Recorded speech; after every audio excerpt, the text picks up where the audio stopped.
Tamanawis, Tamanawis, Illahee, Illahee, medicine power, medicine power, land. land.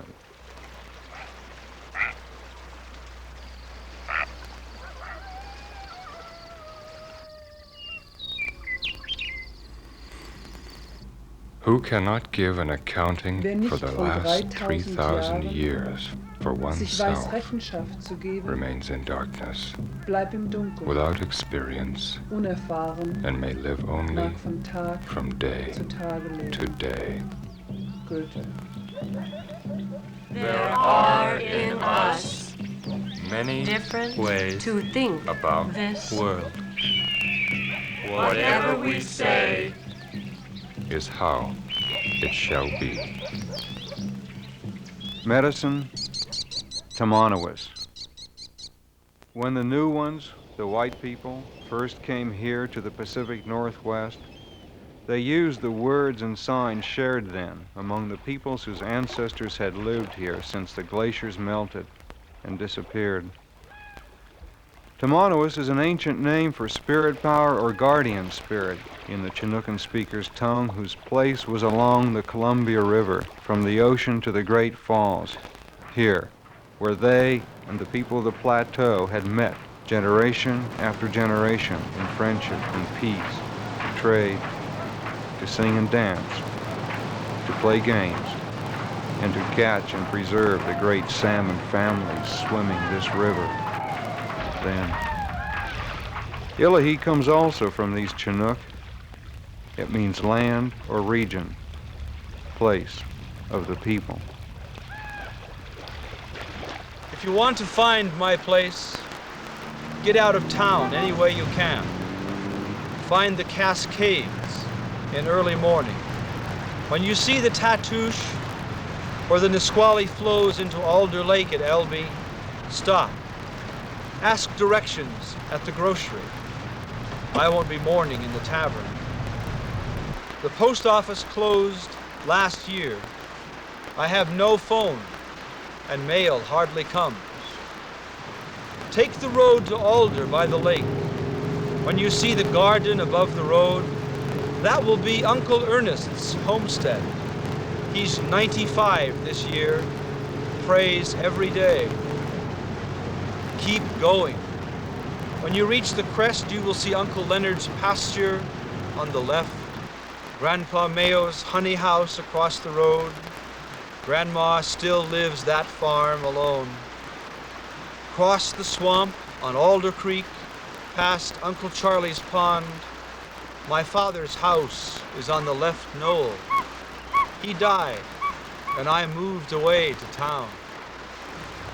On the next wide curve, turn right onto the gravel going uphill until you come to a dead-end sign, hidden in the grass and fireweed. Turn there, to the right. This will be 2 ruts, a berm of grass down the center, mud puddles and chuck holes all along. No more signs now. In one place, a creek flows across. Curves will be blind. I'd suggest slowing down. In 2 miles, you'll come to a gate. Park there and get out. You will hear Clear Creek splashing over stone. A dipper will welcome you upstream. Follow the current through bracken, buttercups, devil's club, blackberries, skunk cabbage, deadfall, cedar, and alder, until you come to a waterfall and pool, surrounded by second-growth fir. I should be there fishing somewhere. You may see the smoke from my fire, rising like a ghost through green limbs. If you don't see me, don't call. This place can't hear a shouting voice. I'll know you have come by the way the crows and chickadees carry on. I'll come out then and eat lunch with you, and we can talk and feed sticks to the fire. If you wait an hour or more and I don't appear somehow, I'm simply not the George you knew. Catch a few fish for yourself then. Under the falls is the best cast. If my fire's out, there's still wood. Make a fire of your own. Eat, get warm, and leave the same way you came, by dark. Please do not tell anyone where I live. Try to forget this place all the way home.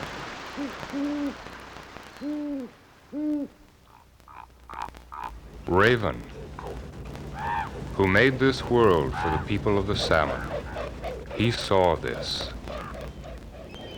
A million years ago, along the northwest coast of North America, the sea otter, breathing air, almost human size, left this land and returned to the sea. Here they developed a dense, luxurious fur as a shield for their warm blood from these always icy waters. Now they ate crabs and shellfish. Their world was rocks and reefs. Here they taught their young how to live. Their enemy was weather. Much later, but still far from our time, the people came also to live along this coast. Occasionally, the hunters would lose their own lives on this ocean when they took the lives of a few of these animals to use their bodies for food and clothing. The men danced when they prepared to kill and wore the faces of the spirits in the world. What shall I do? They sang, What shall I do? As it appears to me.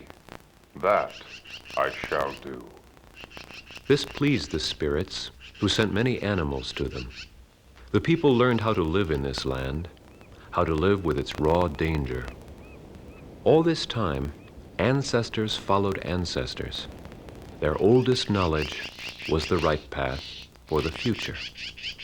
The history of the spirits was the truth of the present. The sea otter and the people lived among these waters millennium after millennium as Friend with friend. The line that connected them was alive all this time. Then, some 400 winters ago, the imperial powers, driven by industrialization, a new force now in the world, began their inexorable march into the Northwest. Their progress and profits, their survival, required always more economic fuel. Now they spread across this world hunting for new resources, for new capital and consumers for their products, and luxuries and adornments for their elites. Native peoples and cultures were valued according to how they fulfilled the desires of these great powers. When some defended their land and their ways, they were thought savages, who required new beliefs, new rituals, new food, new tools, and less land. They were given disease, alcohol, and war. Now this new way of life in the world was changing the old ways everywhere it went. This new way was thought the true way the world should be. A ritual to read to each other.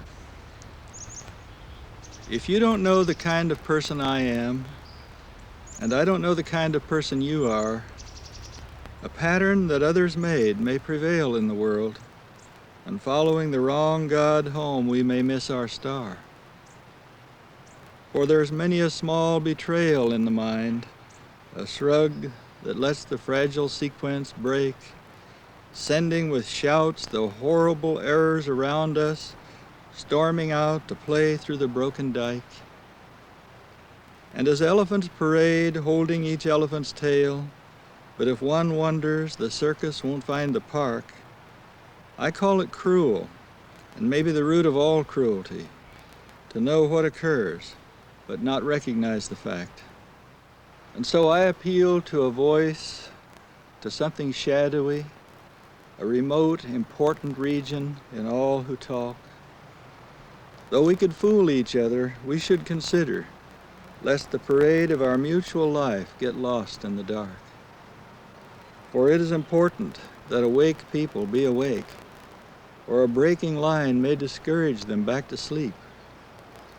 The signals we give, yes or no, or maybe, should be clear. The darkness around us is deep.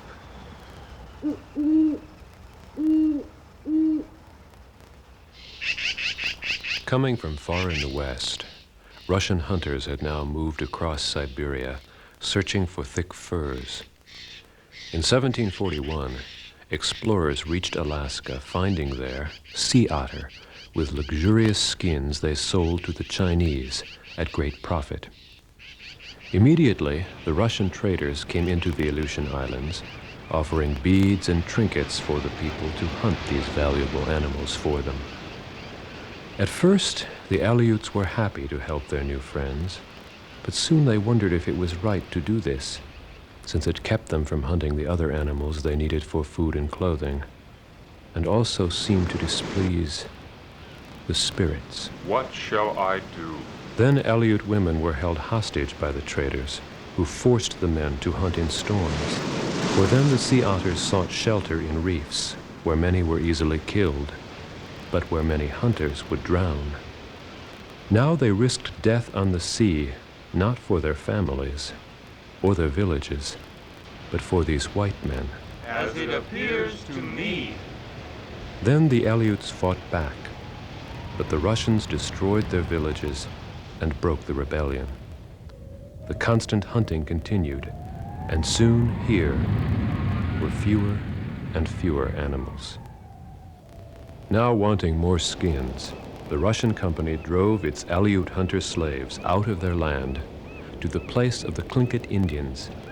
Here they built a fort, but Chief Catlian of the Raven clan led the Tlinkits in their war helmets to destroy it in 1802. It was rebuilt, but the Russian Empire in the northwest would soon come to an end. Here two peoples on different paths, one very old, one quite new, met in this land for the first time. The white men took their profit and used their power. Within 100 winters, they changed this world that had balanced for many thousands of winters, and then they left. The sea otter would struggle now to stay in this world. Many Aleuts were gone now, while the living had been forced to hide from their own history, their old ways, and deny the beliefs most important to them. The necessary link between humans and the true world had almost broken. And then the Russian dreams of empire disintegrated once they had consumed the living resource they came for. Later, when these white men were gone, the ways of the great ancestors would again take their place in the world. The people would once again acknowledge human responsibility with the true world, with those who help all the people survive with honor in ways right for an ancient and present land. That I shall do. Where sea breaks inland, claiming the quinault in a half-saltwater lake, canoes turn gray waiting for the runs. The store makes money, but the two cafes, not open, rot in spray. Baskets you can buy are rumored Cherokee. When kings run wild, girls use salmon oil to stain a doll's face real. The best house was never envied for its tile. Cars and philosophic eyes are coated by the sea. Whites pay well to motor up the river, harvest blackmouth, humpbacks, silvers, jacks, and sea-run cuts. Where rain assaults the virgin timber and the fish pools boil, the whites cry stories from the guide with bourbon. Sunset, and they putt downriver singing. But the wind, the sea, make all music language, dead as a wet drum. When whites drive off and the money's gone, 100 mongrels bark. Indians should mend the tribal nets in moonlight, not drink more and hum a white man's tune they heard upstream. What about the words? Something about war translated by the sea and wind into a song a doll sang long ago, riding a crude wave in. Industrialization had created wealth for new classes in Britain, anxious now to mark their status with luxuries, especially silk, tea, and herbs from the Chinese, who still desired the thick furs of the northwest coast. As industrial production grew, so too did the need for more resources and consumers, making Britain temporarily the most powerful colonial and mercantile empire. Now the British wanted a more profitable trade route to China, and they were sure it existed, the Northwest Passage, so their ships could go by sea straight across the North American continent. In 1776, they sent Captain James Cook to find its entrance on the northwest coast. Cook was a fair-minded, sensitive man who treated native peoples with respect and identified with the humanistic values and intellectual idealism of the 18th century Enlightenment. He arrived here at Nootka Sound, where an impressive and proud people sang a traditional song of welcome and peace to him. One product of the industrial world was useful to these people, metal, for making better tools and weapons than stone and bone, and they were happy to trade sea otter skins for it. Cook's journal would report that the chief promised to lay in a good flock of skins. Whoever comes after me to this place will find the natives prepared accordingly, with no inconsiderable supply of trade, which they could observe we were eager to possess, and which we found could be purchased to great advantage. But the Northwest Passage had been an illusion. Now Cook returned on his way home to the Sandwich Islands, Hawaii, where thousands of people waving from this cliff greeted him as a personification of a god, an image he did not wish to accept. That winter, tensions and misunderstandings grew between his men and the native peoples. One morning, Cook went ashore at this great winter town and stood among thousands of people to try to resolve a dispute. Unknown to him, and against his orders, one of his men shot and killed an important chief. The news spread through the crowd, and Cook was attacked and killed that morning, here, at the edge of the sea.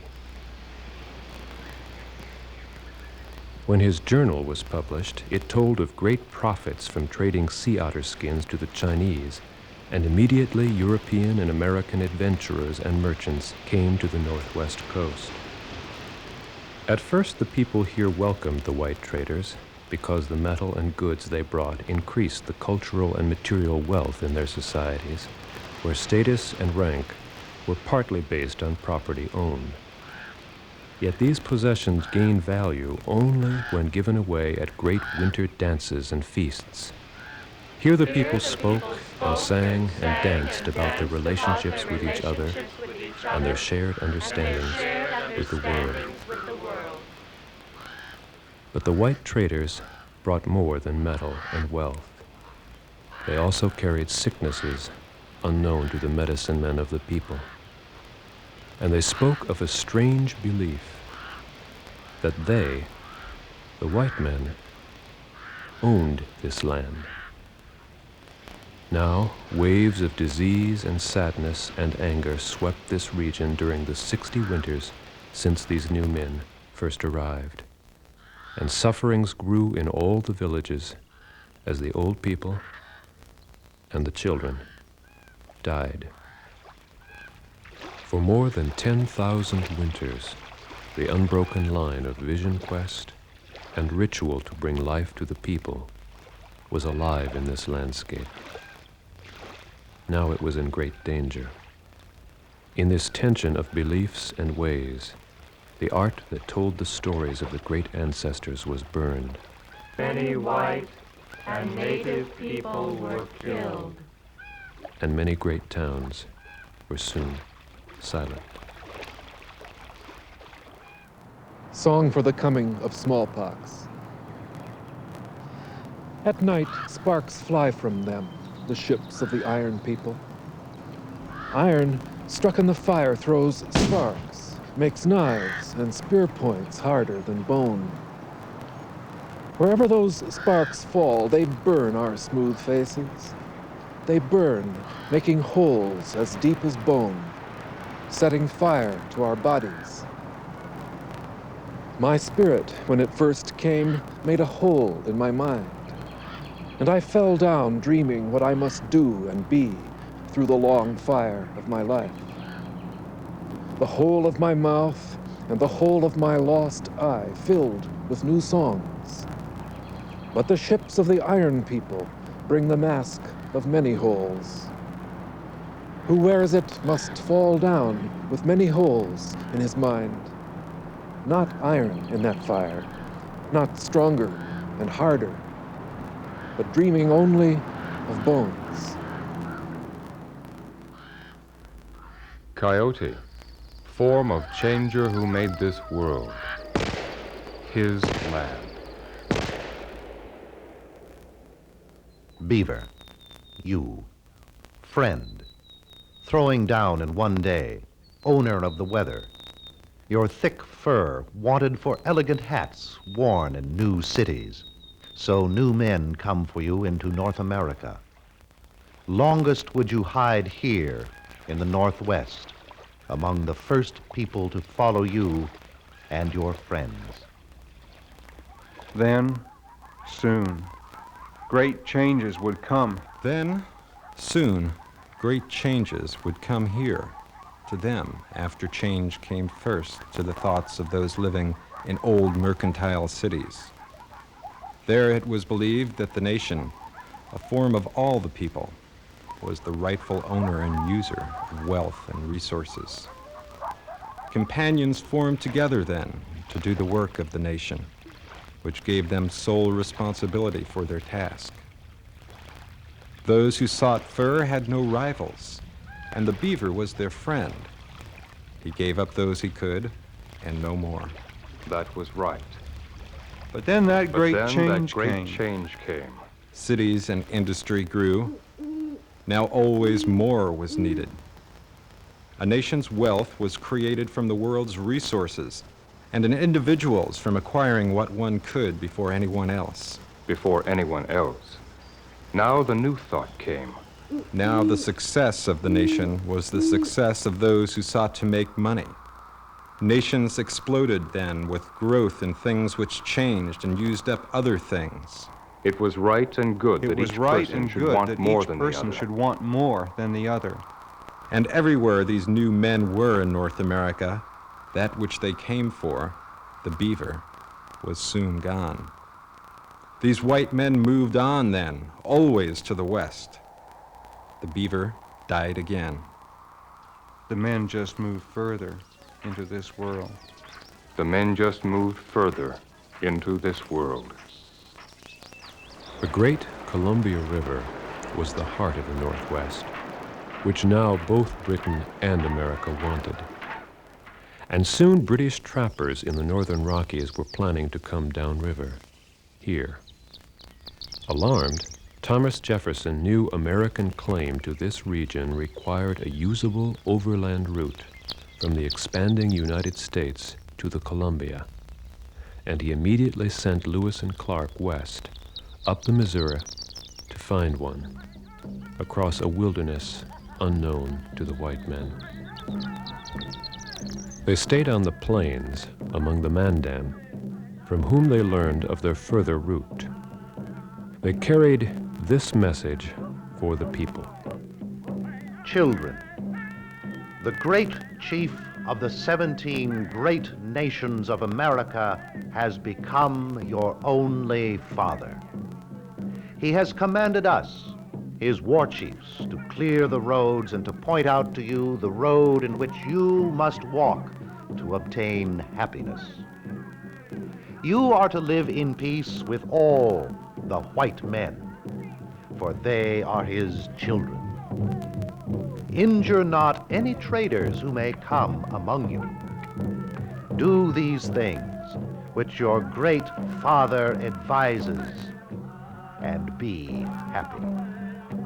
Avoid the counsels of bad birds, lest by one false step you should bring upon your nation the displeasure of your great father, who could consume you as the fire consumes the grass of the plains. Children, we hope that the Great Spirit will open your ears to our counsels. Follow them, and you will have nothing to fear. And in future ages, the Great Spirit will make you to outnumber the trees of the forest. But just 32 winters later, the Mandan villages were swept by smallpox. Within 2 months, 1,600 people were dead. About 30 Mandan survived. Soon Lewis and Clark were in the Northwest. First, with the friendly and noble Nez Perce. Here they stopped to make dugout canoes. Then, down the Kuskuska, the Clearwater, past a village where the people had lived for the last 10,000 winters. Then down the Snake, and finally into the rushing, turbulent Columbia, the path of the great runs of salmon, where perhaps 70,000 people once lived through much of the year on this food. Then down to the great falls, the Dalles, where plateau and coastal peoples met to trade goods and catch what kept them alive, still, although the villages grew ever smaller, for the next 150 winters a place to catch the great fish as they challenged this whitewater. But now flooded by a dam's lake, powering new industry, and buried under tons of mud. Finally, Lewis and Clark reached the mouth of the Columbia, where they spent a rainy, clothes-rotting winter among the Chinook people, who among themselves were debating the intentions of these new white men. For generations, the Chinook were the traders between the coast and the plateau, and they had also traded with the first white sea peddlers. It was then, one generation before Lewis and Clark came, that a strange new disease killed more than half of their people. Then, all along the river, in all the villages, the elders, the counselors of the people, and relatives, friends, allies, children, were suddenly gone from this world. Then the alder groves and sacred islands were filled with fresh-carved burial canoes and lodges for the dead. And lodges for the dead. Now the shamans of the Northwest peoples saw visions of the future. Now the remaining people knew they must protect their secrets for perhaps many generations.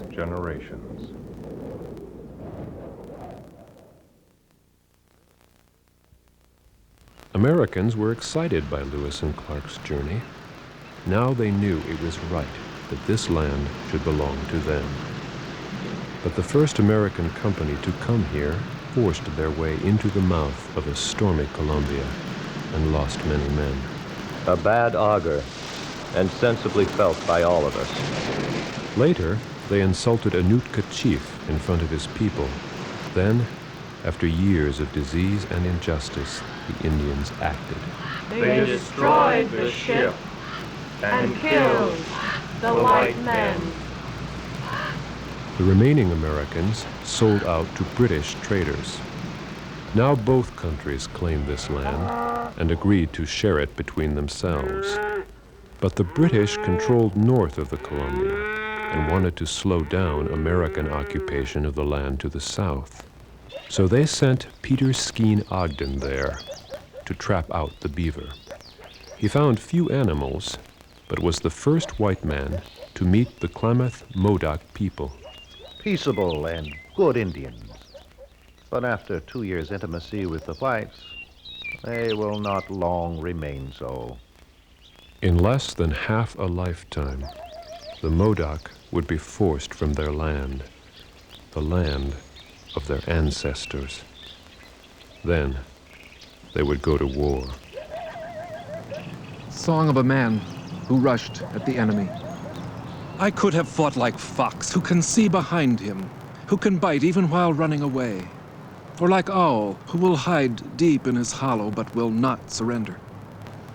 I could have fought like snake, who only waits to be told, belong to this place where you are sleeping, to stay quiet, but who strikes what comes toward him till he is broken.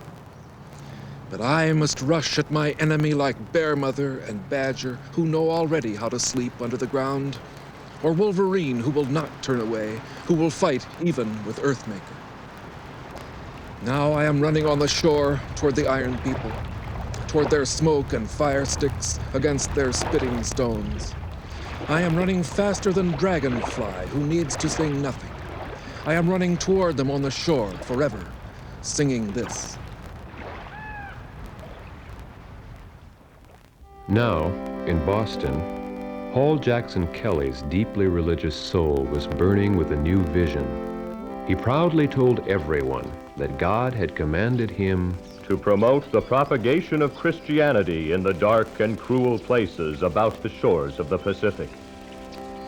Nathaniel Wyeth, a successful Boston businessman, heard this and had a new vision himself of how to make a fortune from this new land. First, he would sell the goods of civilization at the annual rendezvous of fur trappers and Indians in the Rockies. Then he would go on to the Columbia and trade for salmon, which he would sell back in the cities of the East. In 1832, Wyeth came into the Willamette Valley, then covered by grassy prairies and groves of fir and oak. The soil was extremely rich and fertile. He had come to plan his business. Now actually seeing this land, it was clear to him that it, I doubt not, will one day sustain a large population. Excited and filled with dreams, he returned to Boston to organize his new business. The success of what I have undertaken is life itself to me. But the Rocky Mountain fur trade that had made some men in cities rich would not have many more years. Free trappers competing with each other for animals were systematically wiping them out. But in the Rockies, the mountain men could sustain themselves for years, even decades, just living off the land, taking just what they needed for themselves. But they took more. They took animals to make elegant dress for people in the cities of the East, for people among whom they could not stand to live.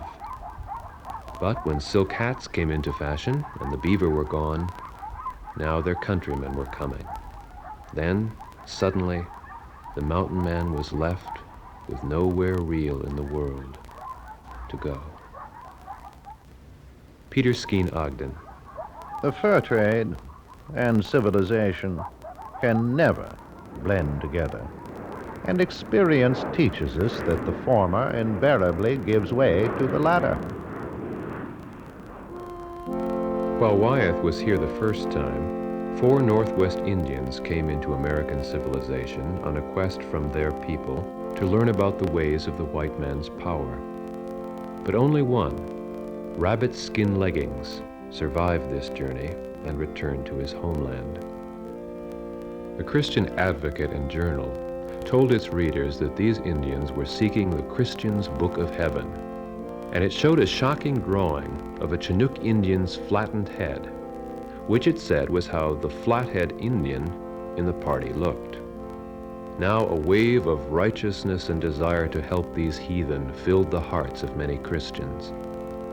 The Methodists selected Jason Lee to make a mission among the Flathead.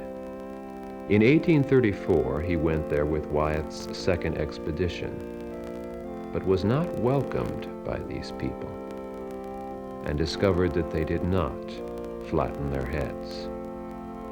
There were some Indians in the Willamette Valley, Wyeth told him, but they were dying out. If he went there, he would be in a land soon American settlers would fill all around him, and his mission and farm would be the center of it. Wyeth's Oregon business collapsed, but he had shown the road to others. In 1836, as he was leaving, more missionaries were coming. Two couples, the Whitmans and the Spauldings, the first white women to come into the Northwest overland, and they came by wagon. This news thrilled thousands of frustrated Americans who now knew that families could reach this free, rich heathen land, and many were determined to manifest with their own lives its great destiny, to become a part of Christian America. They wanted to bring civilization. They also wanted to escape its dangers, the economic depression and diseases sweeping industrializing America then. Within 5 winters, the immigrants were on the Oregon Trail to the Willamette Valley. They were the driving frontier of American expansion into a region of new resources which were vital to America's expanding economy. They carried with them the goods, the needs, the beliefs, and the diseases of an industrializing nation, their path always through the land of the people. When they started, it was spring. Then here in the Willamette Valley, a food of the people, camas, was ready to be gathered. The emigrants left the gardens of the East in great excitement with idyllic visions of their adventure.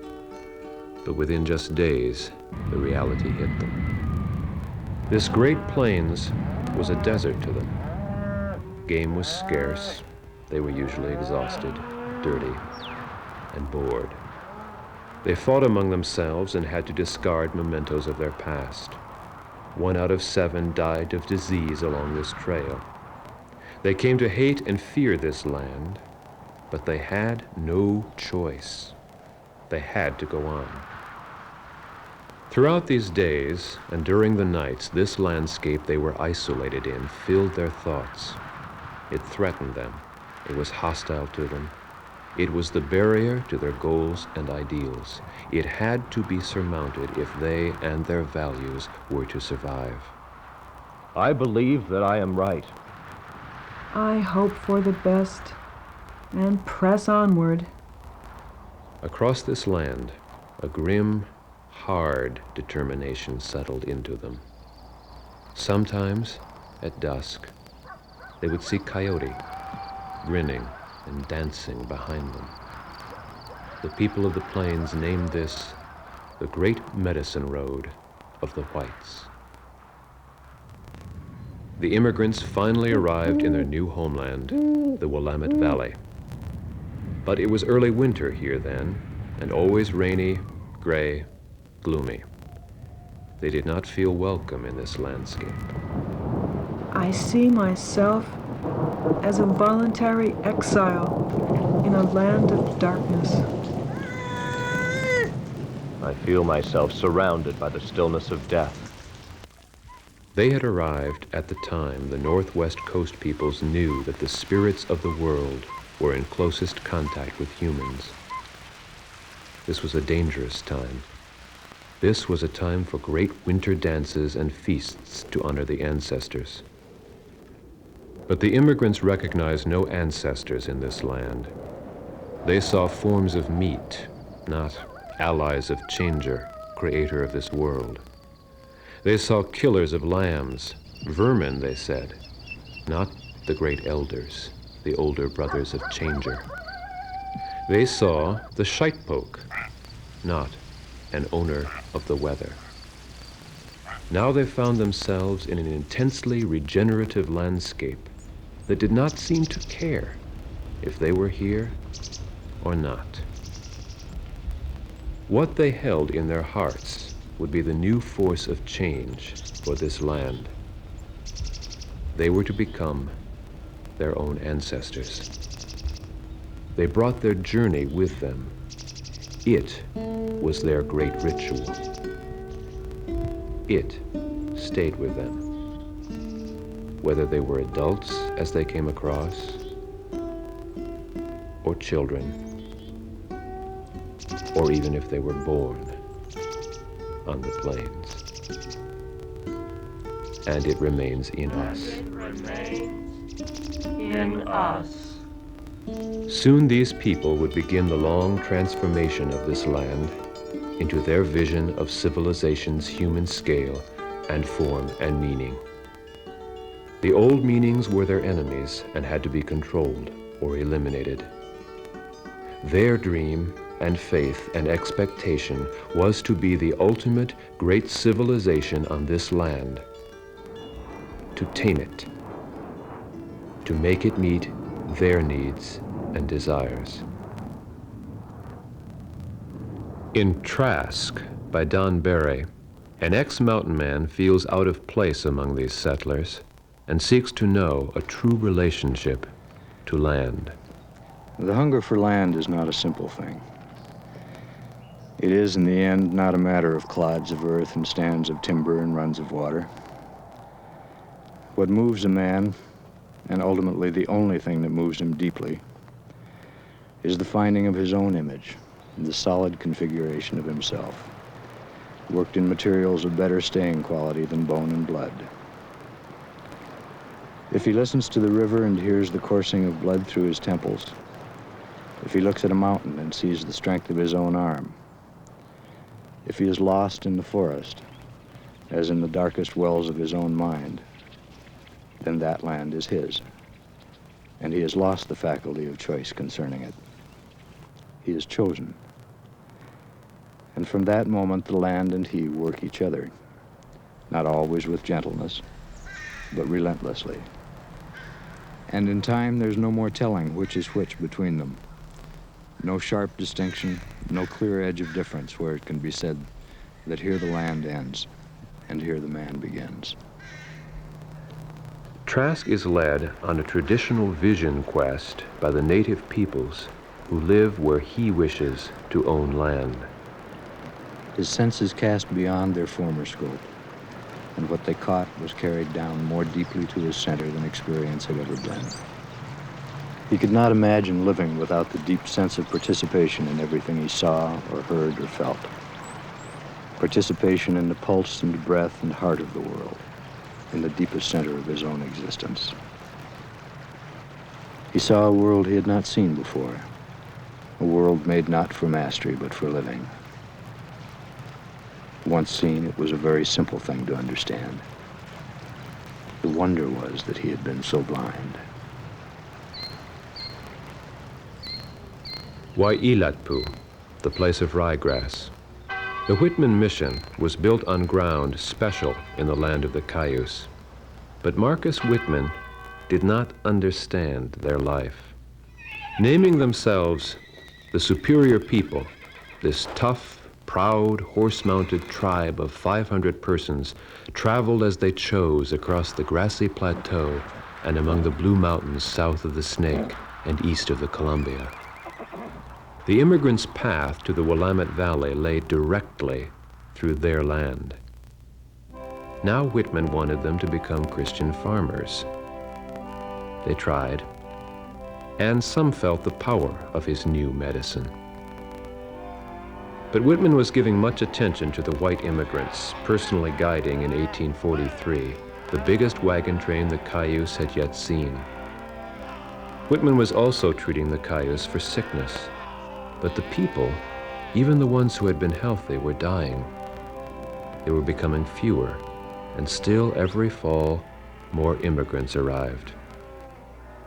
Whitman did not see the anger growing in some of the warriors. In the wagon trains of 1847, there were 10 whites for every Cayuse, and that fall, another epidemic swept the mission. Whites became sick, but they did not die. The Cayuse did, and mostly they were children. Now half the tribe was gone, and it was clear Whitman could not help them. One night early that winter, 3 more Cayuse children died. That night, Tillakite, the act of lightning, a chief who had lost 2 children to the disease, made a decision that he knew would profoundly affect his people and himself. For the Cayuse, it was right that a medicine man might have to give up his own life if he was unable to cure sickness among his people. It was required he die if he used his power to destroy the people. The next day he led his warriors to kill Whitman, Narcissa, and some others at the mission. Immediately, Joe Meek, an ex-mountain man, hurried to Washington, D.C. to obtain U.S. military protection for the settlers. Meanwhile, freedom for the white survivors held by the Cayuse was negotiated by Peter Skeen Ogden of the British Hudson's Bay Company. But a makeshift army of American settlers wanting revenge could not catch Tillakite and his warriors. Instead, they took Cayuse land and threatened to destroy the people totally. Finally, the fugitives gave themselves up. Then Tillakite and his men were hanged. Asked why they had chosen to surrender, one answered, "Did not your missionaries teach us that Christ died to save his people? So we die to save our people." Now the settlers had what they wanted. The U.S. Army was here. Soon this region would become a U.S. territory, and the British would leave. But the Indian people still had some of the best land. In 1855, 7 winters after the Whitmans were killed, the people of the Great Columbia Plateau, the Nez Perce, the Cayuse, the Walla Walla, the Umatilla, the Yakima, and the Spokane, all the people of the great salmon-rich rivers and horse-belly high-grass lands here were called by the new territorial government to a treaty council near the center of this ancient place. Then the people were told they must change their life. Henceforth, they would be allowed in only a small part of their old land. They were promised money, goods, and rights. The chiefs listened, then spoke of this sacred land that held the graves of their people's ancestors. How high, good friend, a Yakima chief. What shall I do? Shall I give the land which is part of my body? Shall I say, I will give you my land? I cannot say so. I love my friends. I love my life. This is the reason why I do not give my land away. But the white men could not understand. Pew Pew Max Max, the yellow swan, a Walla Walla chief. My heart cried when you first spoke to me. I felt as if I was blown away like a feather. From what you have said, I think that you intend to win our country. Or how is it to be? Suppose you show me goods. Shall I run up and take them? Goods and the earth are not equal. But the chiefs had no choice. The treaties were signed, then broken, and broken again. Wars followed throughout the West, but everywhere, more and more of the rich land and its resources would be taken, broken, changed. Pieces of rough land were left for the people. Here still, some centers of the old ways, places of sacred vision necessary for human balance with the world. Now, in this last sacred land left for all the people, here in the North American West and throughout the world, are more resources wanted for ever-continuing expansion of modern industry. Bifocal. Sometimes up out of this land, a legend begins to move. Is it a coming near of something under love? Love is of the earth only, the surface, a map of roads, leading wherever go miles or little bushes nod. Not so the legend under, fixed, inexorable, deep as the darkest mine the thick rocks won't tell. As fire burns the leaf and out of the green appears the vein in the center line and the legend veins under there, so the world happens twice. Once what we see it as, second, it legends itself, deep, the way it is. Now, in the land of the disappeared Chinook, their full old language lost too, at the ancient burial site of their ancestors on the Columbia, a nuclear power plant. Power plant.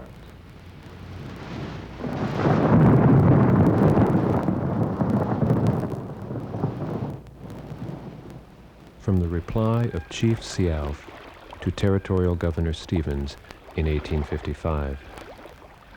It is kind of the great white chief to send us greetings of friendship and goodwill, for we know he has little need of our friendship in return. His people are many. Soon they will fill all the land. Our people are ebbing away like a rapidly receding tide that will never return. His words seem to be speaking out of a thick darkness that is fast gathering around us, like a dense fog floating inward from a midnight sea. The Indian's night promises to be dark. But why should I mourn at the untimely fate of my people? We were once as powerful and hopeful as you. But nations, tribes, and men come and go, like the waves of the sea. It is the order of nature. Even the white man, whose God walked and talked with him, as friend with friend, cannot be exempt from the common destiny. We may be brothers after all. We will see. If we accept your proposition, I here and now make this condition, that we will not be denied the privilege, without molestation, of visiting at any time the tombs of our ancestors. To us, the ashes of our ancestors are sacred, and their resting place is hallowed ground. You wander far from the graves of your ancestors, and seemingly without regret. Our dead never forget the beautiful world that gave them being. Every part of this land is sacred to my people. Every hillside, every valley, every plain and grove has been hallowed by some fond memory or sad event. We feel in the very dust under your feet the ashes of our ancestors. The soil is rich with the life of our people. Our religion is the traditions of our ancestors, the dreams of our old men, given them in the solemn hours of the night by the Great Spirit, and the visions of our shamans, and is written in the hearts of our people. And when the last red man shall have perished, and the memory of my tribe shall have become a myth among the white men. These shores will swarm with the invisible dead of my tribe. And when your children's children think themselves alone in the fields, the store, the shop, upon the highway, or in the silence of the pathless woods, they will not be alone. In all the earth, there is no place dedicated to solitude. At night, when the streets of your cities are silent and you think them deserted, they will throng with the returning hosts that once filled and still love this beautiful land. The white man will never be alone. Let him be just to my people, for the dead are not powerless. There is no death, only a change of worlds.